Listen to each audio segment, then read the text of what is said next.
So and I'm a big fan as well, and of Thank course, you. I mean, everybody likes Lady Gaga music, but they seem to like your songs for different reasons, and sometimes they like because you like make great pop songs, and some people like me maybe like them because they are very well crafted in a way. You see? Thank So you. what would make you more happy to be recognized as a pop singer or like as a musician?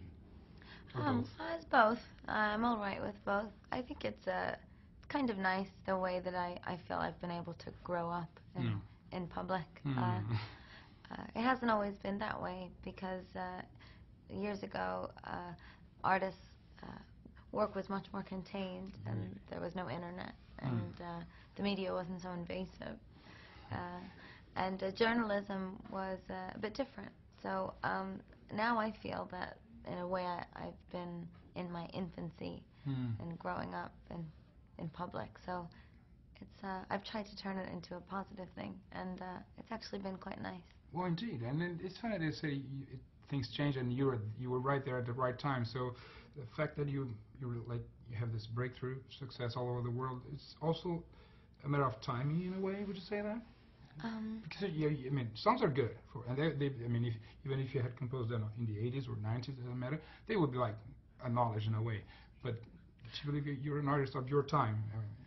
I do think that there was a particular space wide open for liberation and escapism, and that's my art.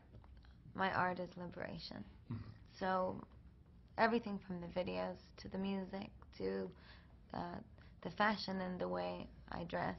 Not to mention that, yeah. It's an element of a lie, something that's not real, a story, an alternate surreal universe that I want to bring my fans into.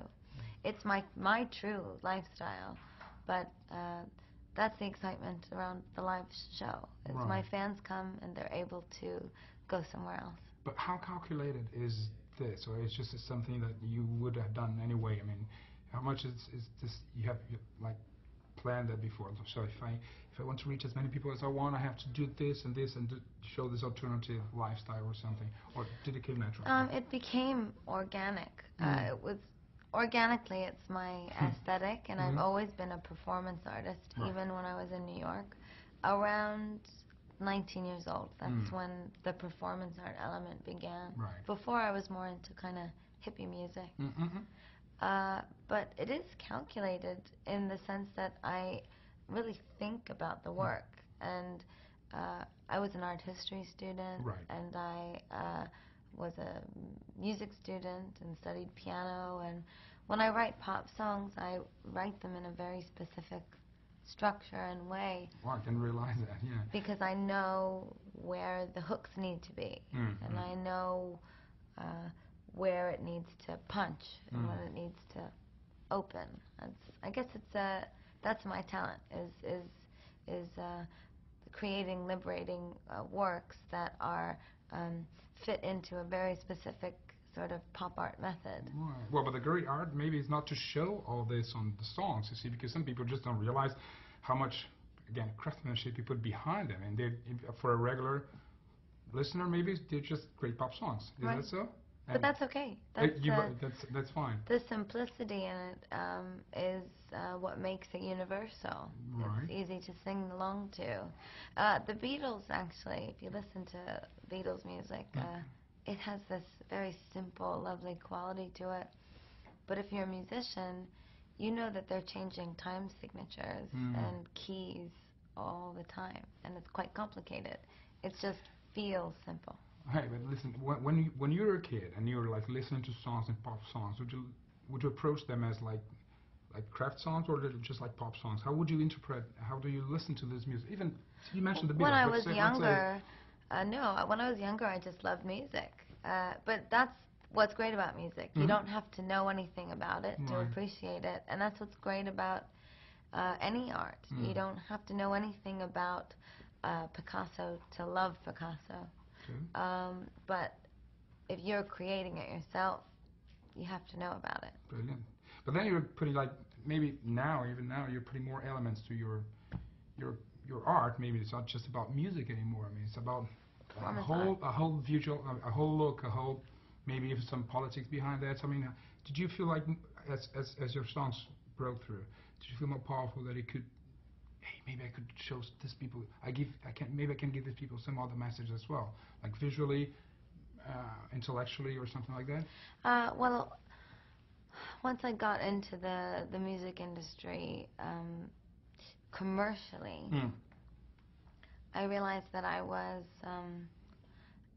talented in more than one medium. and that's okay. But you try to take some advantage of it. I mean, in terms of like, giving more to your fans, maybe not just songs. Yeah, but it was also once you're taken out of the underground world, where there's lots of artists that are multifaceted, and then you're put into the commercial world where it's a bit more straightforward. Right. I guess I stood out on my own, and I said, well, I've always been making short videos and films. I've always been making my own clothes. I've always been designing my own shows, so why shouldn't I now? Who says I have to succumb to any mold or idea? Right. So, and it took some time. It took meeting the right people and keeping my creative friends close to me to stay confident in that way. And every video performance that I've done, we make sure that my vision is executed. For the VMAs, I said I want to bleed to death for 4 minutes on stage. That was the most amazing thing I've ever seen in my life. Thank you. Come on, and it was all. I mean, the whole idea was like yours. I mean, did you came up with the whole concept? Yeah, me and my friends. Sure. We get into a room just like this one, and we scream at each other, and throw photos around, and that's how it works. Yeah, we were looking at a lot of Frida Kahlo stuff. Yeah. The Bleeding Heart. Yes. So, and I just said the song's called Paparazzi, and on the surface, if you don't listen to the lyrics, you can just imagine what it's about in a stereotypical way. My real fans know that it's about obsession and about the art of fame, the way the celebrity woos the cameras, and the way that the paparazzi are obsessed with fame, and the way the public is obsessed with fame. It's also about obsession with someone you love and following a loved one the way that the cameras follow the famous. But then on that performance, you twisted it a little bit more further, right? I wanted that performance to be about an irony and a humor and a question. Is fame killing the celebrity, or is fame killing us? And what moments are we not seeing?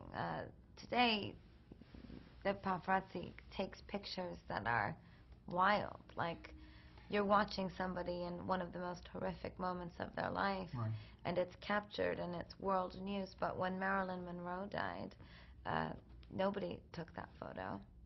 And that photo will be taken today, right? That photo would be taken today. Definitely. And even when Princess Diana died, as much as you saw of the car and from the outside, you never saw Diana die. And that was my point. I guess what I was trying to say with that performance is, don't try to look for my demise. And stop trying to look for our failures. Here's what it looks like. Don't imagine what Lady Gaga would look like if she were to fail. This is what she would look like. Brilliant. Do you think most people got this message? Hopefully, right? Some, and I think some no. I think some, it's also as clear as fame is killing us, and it's also was meant, the garment itself was designed to bleed on its own. So people say, or they used to, not so much anymore, but they would say, Lady Gaga is, she's only what she wears. And I said, yes, I am what I wear, but my clothes bleed just like I do.